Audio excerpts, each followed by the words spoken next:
next year. Hey, hello everybody, I'm Aaron Hazelhurst. Welcome to the World Business Report. Give me about 10 minutes and I'll try to give you a fascinating snapshot of all the latest in the world of business and money. Let's get cracking because there is yet more bad news. In Mark Zuckerberg's feed is a host of new revelations about Facebook's inner workings spill out into the public arena. Now, the picture painted is of a company that isn't able to control the flow of false and hateful information, which could, of course, can incite violence. The latest revelations concerns January's riots in Washington and, of course, the spread of misinformation in India. Yeah. And on top of that, the whistleblower, Frances Haugen, is, well, right here. This is live, as you can see now, testifying in the UK's Parliament, which is looking to bring in new laws to protect people from harmful content online. She has already handed thousands of documents to the US authorities, and Facebook, well, it's criticised the reporting around those as misleading and says that there hasn't been enough focus on the positive research that Facebook has done. Let's get more on this. We'll continue maybe some of those live pictures, but let's go straight over to a familiar face and friend. Professor Birgitte Andersen is the big boss, the chief executive of the Big Innovation Centre, a London-based technology think tank. Birgitte, always a pleasure to see you. Been a long time. Hey, listen, let's start with this. I'm trying to get my head around this because how does it matter if the UK hear evidence that's already been presented in Congress? I mean, does it make any difference? Are we expecting anything new?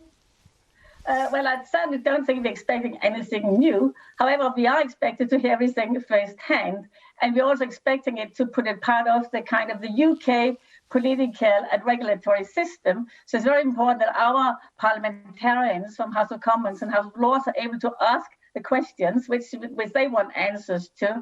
And then after this, we can include our own governing institutions on data governance or hate crime governance or British Security Industry Association and other kind of people into the conversation. So it's very important that she's here.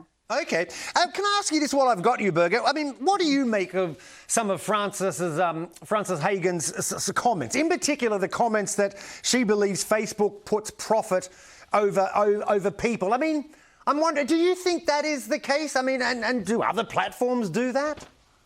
Well, I think that it was certainly maybe not the case of their intention when they started, and also the same was not the case for other platforms. However, companies like Facebook and YouTube have had big, what we could call well-being consequences of their behavior because they have very powerful kind of amplification technology as big data and artificial intelligence. And I would say they've almost been able to do psychological experiments on the population by harvesting all our data and finding ways in which they can build a business model around optimal engagement, optimal time people spend on these sites, and also optimal and an effective way in which they can include or drive other people to the platforms. And these values have nothing to do with human values. They are monetarization values, and those monetarization values, that's where the profit of people comes in, and of course that's where the advertisements comes in.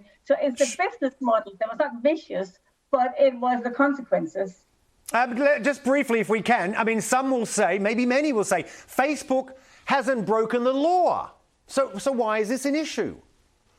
Well, I think it's not really about breaking the law. It's really about, well, all companies like banks are here to create a very good economy, and shops are here to have good experience in shopping, and energy companies are here to make it sustainable. Companies like Facebook, etc., they also need to have integrity, not just being legal. And I think that there's a big issue here is that they have not kind of delivered on the purpose in many ways. And also on top of that, Facebook has kind of run out of coolness because there are other issues related to their Cambridge Analytica, tax avoidance, hate crime, which are now dealt with it better maybe. But it's a big issue. OK. Professor Birgitte Andersen, always a pleasure. Thanks very much for your thoughts, and we'll check in with you soon. OK. Hey, let's move on.